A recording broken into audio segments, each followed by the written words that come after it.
پچھلی ویڈیوز میں ہم نے اجتہادی مسائل کے بارے میں بتایا. اہل حق کا دعویٰ یاد رکھیں، اجتہادی مسائل میں غیر مجتہد کا مجتہد کی تقلید واجب ہے، اور اس مجتہد کی جس کا مجتہد ہونا دلیل شرعی سے ثابت ہو اور اس کا مذہب مدون ہو کر تواتر کے ساتھ ہم تک پہنچا ہو. تقلید اور اجتہادی مسائل کے بارے میں ہم بات کر چکے ہیں. اب آگے چلتے ہیں. آخرکار مجتہد ہوتا کون ہے؟ امام بغوی فرماتے ہیں مجتہد وہ ہوتا ہے جن کو یہ 5 چیزوں کی صلاحیتیں ہو.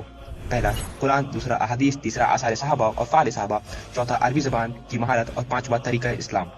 لہذا جس میں یہ 5 صلاحیتیں پائی جائے لہذا وہ اجتہاد کے درجے تک پہنچ گیا. اب اس پر تقلید واجب نہیں، اور جن کو یہ 5 خوبیاں نہ پائی جائے وہی غیر مجتہد ہے، اس پر اجتہاد گناہ ہے اور تقلید کرنا واجب ہے. اب سوال اٹھے گا کہ اس اصول سے بہت سے لوگ مجتہد ہوئے، جیسے سفیان ثوری رحمۃ اللہ علیہ، عبداللہ ابن مبارک رحمۃ اللہ علیہ اور امام جعفر طبری رحمۃ اللہ علیہ. پھر صرف ائمہ اربعہ کی تقلید کیوں کرنی ہے؟ کیونکہ ائمہ اربعہ کا مذہب مدون ہو کر تواتر کے ساتھ ہم تک پہنچا ہے، نہ کہ کسی اور مجتہد کا. دلیل شرعی 4 چیزیں ہیں. نمبر 1 قرآن، نمبر 2 حدیث، نمبر 3 اجماع امت، نمبر 4 قیاس شرعی. چاروں ائمہ کا مجتہد ہونا اجماع امت سے ثابت ہے.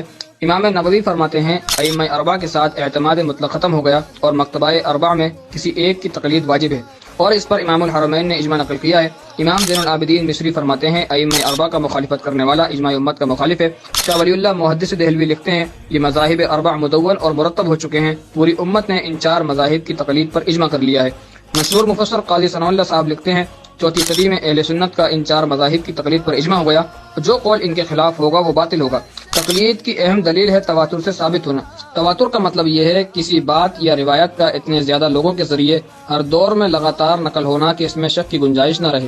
الحمدللہ ائمہ اربعہ کی تقلید ہر دور سے ہوتی آ رہی ہے.